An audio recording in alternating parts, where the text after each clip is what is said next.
सावरकर माने तेज, सावरकर माने त्याग, सावरकर माने तप, सावरकर माने तत्व, सावरकर माने तर्क, सावरकर माने तारुण्य, सावरकर माने तीर, सावरकर माने तलवार, सावरकर माने तिलमिलाहट, सागरा प्राण तड़मड़ला। ये हैं विनायक दामोदर सावरकर के कसीदे पढ़ते हुए पूर्व प्रधानमंत्री अटल बिहारी वाजपेयी।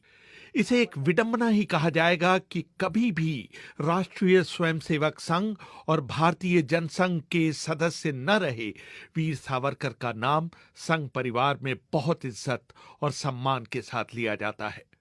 वर्ष 2000 में वाजपेयी सरकार ने तत्कालीन राष्ट्रपति के.आर. नारायणन के पास सावरकर को भारत का सर्वोच्च नागरिक सम्मान भारत रत्न देने का प्रस्ताव भी भेजा था, जिसे उन्होंने स्वीकार नहीं किया था। बहुचर्चित किताब the RSS icons of the Indian right लिखने वाले नीलंजन मुखोपाध्याय बताते हैं, 26 मई 2014 को नरेंद्र मोदी प्रधानमंत्री का शपथ लेते हैं। उसके ठीक एक दिन के बाद, जो कि सावरकर का बर्थ एनिवर्सरी भी है, उस समय वो पार्लियामेंट जाते हैं और जाके उनकी पोर्ट्रेट को माला चढ़ाते हैं। प्रधानमंत्री बनने के बाद तुरंत सावरकर का इस तरह से पोर्ट्रेट में जाके अपना रिस्पेक्ट पे करना, हमको मानना पड़ेगा कि सावरकर बहुत ही कंट्रोवर्शियल कैरेक्टर थे।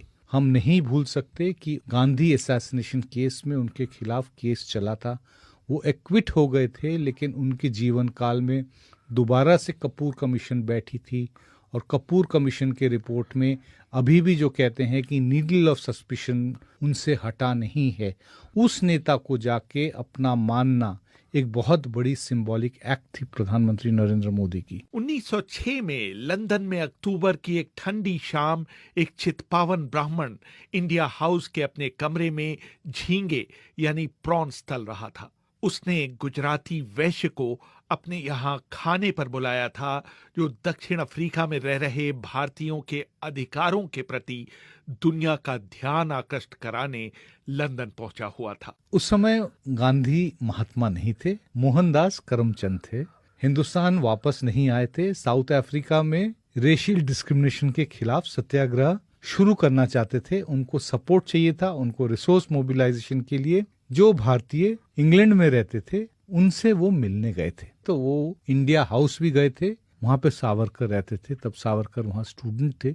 जब गांधी जी पहुंचे उनसे मिलने के लिए, तो उस समय वो अपना शाम का भोजन तैयार कर रहे थे, तो वो प्रॉन तल रहे थे अपने फ्राइंग पैन में। तो उन्होंने वो बनाने के बाद गांधी को बोला कि जी आप खाइए। तो गांधी ने कहा कि भाई मैं वेजिटेरियन हूँ। तो बोलते आप अंग्रेजी साम्राज्यवाद से कैसे लड़ेंगे विथ नो एनिमल प्रोटीन। ये एक पिक्यूलियर विडंबना है, आपको देखने को मिलेगी ना सिर्फ सावरकर में, लेकिन तमाम देश के, दुनिया के कई सारे जो लोगों ने रिलीजन को इस्तेमाल किया पॉलिटिकल पावर पाने के लिए, कि वो अपने पर्सनल लाइफ में बहुत ज्यादा रिलीजियस नहीं थे। चाहे वो मोहम्मद अली जिन्ना का केस हो, चाहे वो लाल कृष्ण आडवाणी का केस हो, या चाहे विनायक दामोदर सावरकर का केस हो। अपने राजनीतिक विचारों के लिए सावरकर को पुणे के फर्ग्यूसन कॉलेज से निष्कासित किया गया था। 1910 में उन्हें नासिक के कलेक्टर की हत्या में संलिप्त होने के आरोप में गिरफ्तार किया गया था। सावरकर पर खासा शोध करने वाले वरिष्ठ पत्रकार निरंजन तकले बताते हैं, नासिक के जो डिस्ट्रिक्ट कलेक्टर थे जैक्सन की हत्या हुई थी और उस सिलसिले में उनके बड़े भाई को अरेस्ट किया गया था, गणेश दामोदर सावरकर को। और सावरकर ने जो लंदन से पिस्टल भेजे थे, उनमें से एक पिस्तौल का इस्तेमाल करके कानेरे ने हत्या की थी जैक्सन की। वो उनके ऊपर जुर्म था, अबेटमेंट ऑफ मर्डर। उसमें उनको अरेस्ट किया गया। एसएस मौर्या नाम की शिप से उनको लंदन से इंडिया ला रहे थे और पहले मार्सेलिस पोर्ट पर उन्होंने इंटीमेशन दिया था कि मेंटेनेंस के लिए ये शिप वहां पे रुकेगी। तो मार्सेलिस में जब एंकर हुई तो वहां पर पोर्ट होल जो है, जो शिप को साइड में होल्स उस वक्त होते थे, तो उस पोर्ट होल से उन्होंने जंप किया सावरकर ने। आगे की कहानी उनकी जीवनी ब्रेव हार्ट सावरकर लिखने वाले आशुतोष देशमुख बताते हैं। सावरकर ने जानबूझकर अपना नाइट गाउन पहन रखा था। शौचालय में शीशे लगे हुए थे ताकि बंदी पर नजर रखी जा सके। सावरकर ने अपना गाउन उतारकर उससे शीशे को ढक दिया। उन्होंने पहले से ही शौचालय के अंदर के पोर्ट होल को नाप लिया था और उन्हें अंदाजा था कि वो इसके जरिए बाहर निकल सकते हैं। उन्होंने अपने दुबले पतले शरीर को पोर्ट होल से नीचे उतारा और बीच समुद्र में कूद गए। उनकी नासिक की तैरने की ट्रेनिंग काम आई और वो तट की तरफ तैरते हुए बढ़ने लगे। सुरक्षाकर्मियों ने उन पर गोलियां चलाई, लेकिन वो बच निकले। तैरने के दौरान सावरकर को चोट लगी और उससे खून बहने लगा। सुरक्षाकर्मी भी समुद्र में कूद गए और तैरकर उनका पीछा करने लगे। सावरकर करीब 15 मिनट तैरकर किनारे पर पहुंच गए, लेकिन किनारा बहुत रपटीला था। पहली बार वो फिसले, लेकिन दूसरी कोशिश में वो जमीन पर पहुंच ही गए। वो तेजी से दौड़ने लगे और 1 मिनट में उन्होंने 450 मीटर का फासला तय किया। उनके दोनों तरफ ट्रामें और कारें दौड़ रही थीं। सावरकर करीब करीब नंगे थे। तभी उन्हें एक पुलिस वाला आता दिखाई दिया। वो उसके पास अंग्रेजी में जाकर बोले, मुझे राजनीतिक शरण के लिए मजिस्ट्रेट के पास ले चलो। और उनके पीछे पीछे दौड़ रहे सुरक्षाकर्मी चिल्लाए, चोर चोर, पकड़ो उसे। सावरकर ने बहुत प्रतिरोध किया, लेकिन कई लोगों ने मिलकर उन्हें पकड़ ही लिया। इस तरह सावरकर की कुछ मिनटों की आजादी खत्म हो गई और अगले 25 सालों तक वो किसी न किसी रूप में अंग्रेजों के कैदी रहे। उन्हें 25-25 साल की 2 अलग अलग सजाएं सुनाई गईं और सजा काटने के लिए भारत से दूर अंडमान यानी काला पानी भेजा गया।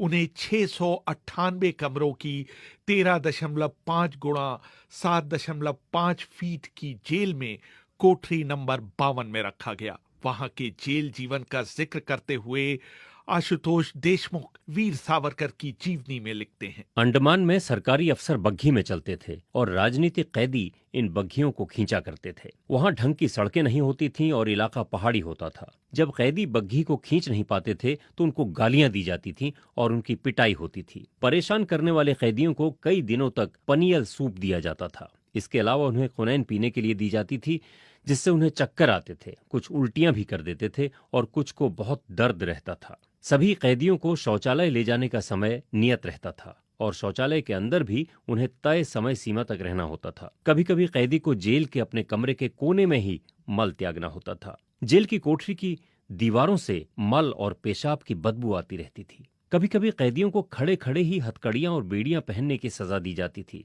उस दशा में ही उन्हें खड़े खड़े शौचालय का इस्तेमाल करना पड़ता था। उल्टी करने के दौरान भी उन्हें बैठने की इजाजत नहीं थी। लेकिन यहाँ से सावरकर की दूसरी जिंदगी शुरू होती है। सेल्युलर जेल में उनके काटे 10 साल 9 महीनों ने अंग्रेजों के प्रति सावरकर के विरोध को बढ़ाने के बजाय समाप्त कर दिया। मैं तो सावरकर की जो पूरी लाइफ है उसको एक 4 पार्ट्स में देखता हूँ। पहला जो उनका था वो एक रोमांटिक रेवोल्यूशनरी का था, जिसमें उन्होंने 1857 की एक किताब लिखी थी, the first war of independence, जिसमें he had celebrated secularism in a very rich and lavish words. जब उनको अरेस्ट हुई तो अरेस्ट होने के बाद उनकी जब असलियत से उनका सामना हुआ, 11 जुलाई को वो वहां पर पहुंचे और उन्होंने 29 अगस्त को अपना पहला मर्सी पिटीशन लिखा, केवल 2 महीने के भीतर। उसके बाद वो अलग अलग टाइम पर उन्होंने 6 मर्सी पिटीशंस 9 सालों में वहां पर लिखे। उस जेल के जो रिकॉर्ड्स है वो ये बताते हैं कि हर महीने 3 या 4 कैदियों को फांसी दी जाती थी और फांसी का जो यार्ड है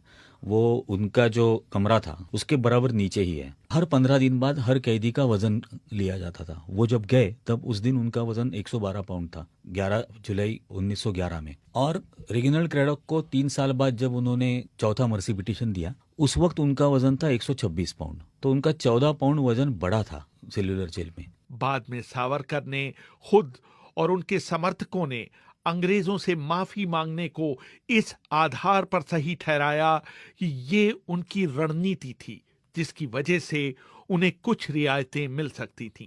मैंने वरिष्ठ पत्रकार और Indira Gandhi centre of arts के प्रमुख राम बहादुर राय से पूछा कि आखिर भगत सिंह के पास भी माफी मांगने का विकल्प था, लेकिन उन्होंने ऐसा नहीं किया। भगत सिंह और सावरकर में बहुत मौलिक अंतर है। भगत सिंह को जितना मैंने पढ़ा है, मैं कह सकता हूँ कि भगत सिंह ने जब बम फेंकने का फैसला किया, उसी दिन उन्होंने ये फैसला भी कर लिया था कि हमको फांसी का फंदा चूमना है। दूसरी तरफ वीर सावरकर वो चतुर क्रांतिकारी थे, तो वो भूमिगत रह करके काम करने का जितना उनको अवसर मिले, इसकी वो हर क्षण कोशिश भी करते रहते थे। मेरा दृष्टिकोण यह है कि वीर सावरकर इस पचड़े में नहीं पड़े कि हमको ये कहा जाएगा कि उन्होंने माफ़ी मांग ली। वो तो ये चाहते थे कि अगर बाहर चलेंगे तो हम जो करना चाहते हैं उसको कर सकें। अंडमान से वापस आने के बाद सावरकर ने एक पुस्तक लिखी, हिंदुत्व, हु इज हिंदुत्व, जिसमें उन्होंने पहली बार हिंदुत्व को एक राजनीतिक विचारधारा के तौर पर इस्तेमाल किया। हिंदुत्व को तो वो एक पॉलिटिकल आइडिया के तौर पे, एक तरह से पॉलिटिकल मैनिफेस्टो है उनकी। वो किताब जो है वो डिफाइन करते हैं कि इस देश का जो भी इंसान है जो वो हिंदू है मूलतः, और इस देश का नागरिक वही हो सकता है जिसकी पितृभूमि या मातृभूमि और पुण्य भूमि यही है। तो इस परिभाषा में पुण्य भूमि, पितृभूमि, मातृभूमि तो किसी का भी हो सकता है, लेकिन पुण्य भूमि हिंदुओं का होगा, जैनियों का होगा, सिखों का होगा, बौद्ध का होगा, लेकिन मुसलमानों का तो पुण्य भूमि ये नहीं है, ईसाइयों का भी पुण्य भूमि ये नहीं है। तो उस डेफिनेशन में तो मुसलमान और ईसाई तो कभी इस देश के कभी नागरिक हो ही नहीं सकते। वो हो सकते हैं इनके हिसाब से अगर वो हिंदू बन जाएं। हिंदू बन जाए, ये एक डाइकोटमी है जिसको कोई आज तक समझा नहीं पाया है कि आप कैसे हिंदू बन जाएं लेकिन फिर भी आप अपने मतलब फेथ को परस्यू करते रहें। 1924 में उन्हें पुणे की यरवदा जेल से 2 शर्तों के आधार पर छोड़ा गया। एक तो वो किसी राजनीतिक गतिविधि में भाग नहीं लेंगे और दूसरे वो रत्नागिरी के जिला कलेक्टर से अनुमति लिए बिना जिले से बाहर नहीं जाएंगे। वाइसरॉय लिनलिथगो के साथ उन्होंने राइटिंग में एग्रीमेंट किया था, to fulfil the common objective of the British Empire and Hindu Mahasabha, I will spend my rest of life in opposing Gandhi, Congress and Muslims. अंग्रेज उनको हर महीना पेंशन दिया करते थे, 60 रुपए महीना उनको पेंशन मिलता था। तो ऐसी अंग्रेजों की कौन सी सेवा करते थे जिसके लिए उनको पेंशन मिलता था, और ये अकेले ऐसे थे। अतिवादी विचारों के बावजूद सावरकर का टेस्ट अच्छा था। वो अच्छी चॉकलेट्स और जिंटान ब्रांड की विस्की पसंद करते थे। आशुतोष देशमुख लिखते हैं, सावरकर 5 फुट 2 इंच लंबे थे। अंडमान की जेल में रहने के बाद वो गंजे हो गए थे। सांस की बीमारी के कारण उन्होंने तंबाकू सूंघना शुरू कर दिया था। अंडमान की जेल कोठरी में वो तंबाकू की जगह जेल की दीवारों पर लगा चूना खुरच खुरच कर सूंघते थे। इसका उनके स्वास्थ्य पर बहुत बुरा असर पड़ा, लेकिन इससे उनकी बंद नाक खुल जाती थी। उन्होंने सिगरेट और सिगार पीने की भी कोशिश की, लेकिन वो उन्हें रास नहीं आया। वो कभी कभी शराब भी पीते थे। नाश्ते में वो 2 उबले अंडे खाते थे और दिन भर में कई प्याले चाय पीते थे। उनको मसालेदार खाना पसंद था, खासतौर से मछली। वो अल्फांसो आम, आइसक्रीम और चॉकलेट के भी बहुत शौकीन थे। वो हमेशा एक जैसी पोशाक पहनते थे, गोल्ड काली टोपी, धोती या पैंट, कोट। कोट की जेब में एक छोटा हथियार, इत्र की एक शीशी, एक हाथ में छाता और दूसरे हाथ में मुड़ा हुआ अखबार। सावरकर की छवि को उस समय बड़ा झटका लगा जब महात्मा गांधी हत्याकांड में शामिल होने के लिए 8 लोगों के साथ उन्हें भी गिरफ्तार किया गया, लेकिन सबूतों के अभाव में उन्हें बरी कर दिया गया। पूरा संघ परिवार बहुत समय लग गया गांधी असैसिनेशन का जो स्मीयर था उससे उस दाग को हटाने में। सावरकर जेल में गए 1948 में, उसके बाद उनका एक्विटल हुआ। उसके बाद से 64 तक जिंदा रहे, लेकिन उस पीरियड में वो कभी उनको एक्सेप्टेबिलिटी नहीं मिली और राष्ट्रीय स्वयंसेवक संघ उनके कोई बहुत ज्यादा पब्लिकली उनसे कोई इंटरेक्ट भी नहीं करते थे। एक तरह से वो बिल्कुल मार्जिनलाइज पड़े रहे क्योंकि उनसे सस्पिशन कभी हटा ही नहीं। और फाइनली जब मांग होने के बाद जो कपूर कमीशन की रिपोर्ट आई उनके बाद में, तो उस रिपोर्ट्स को आप देखेंगे तो वो बोलते हैं कि उनको यकीन ही नहीं होता कि वो असैसिनेशन केस बगैर सावरकर के नॉलेज के हो सकता था। तो जो नीडल ऑफ सस्पिशन है वो तो सावरकर से कभी हटा ही नहीं। सावरकर के जीवन के आखिरी 2 दशक राजनीतिक एकाकीपन और अपयश में बीते।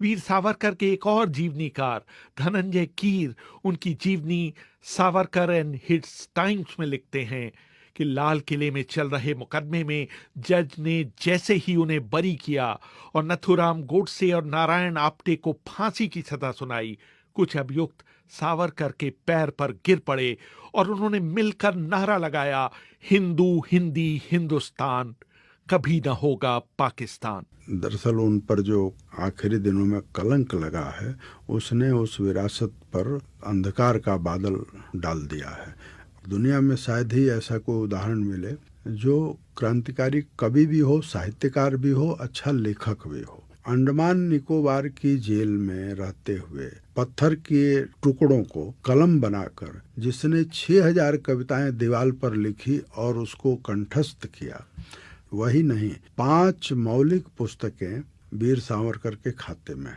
इसके बावजूद जब वीर सावरकर महात्मा गांधी की हत्या से जुड़ जाते हैं, वीर सावरकर समाप्त हो जाते हैं। इसलिए उनका जो राजनीतिक उत्तराधिकार है या उनकी जो राजनीतिक धारा है वो वहीं सूख भी जाती है। 1966 में अपनी मृत्यु के कई दशकों बाद भी भारतीय राजनीति में वीर सावरकर एक पोलराइजिंग फिगर हैं। या तो वो आपके हीरो हैं या विलन। पार्लियामेंट के सेंट्रल हॉल में जब नरेंद्र मोदी जी की गवर्नमेंट सावरकर को रिस्पेक्ट देने के लिए वहां पहुंची, तस्वीर सावरकर की यहाँ लगाई है, तो उन्होंने अनजाने में गांधी जी की तरफ अपनी पीठ घुमाई थी, क्योंकि गांधी जी की तस्वीर एग्जैक्टली सामने है। ये वास्तव है आज की राजनीति का कि या तो सावरकर को आपको रिस्पेक्ट देना है तो गांधी जी की आइडियोलॉजी की तरफ पूरी तरह से पीठ घुमानी पड़ेगी, या गांधी जी को अगर स्वीकारना है, उनको अगर रिस्पेक्ट देना है तो सावरकर की आइडियोलॉजी को पूरी तरह से नकारना होगा। इसीलिए वो पोलराइजिंग एलिमेंट बन गया है, क्योंकि 1923 से उन्होंने ये टू नेशन थ्योरी से लेकर हर चीज़ को डिफाइन करना शुरू किया था, जिसके चलते बाद में पार्टीशन हुआ। रेहान फजल, BBC, दिल्ली।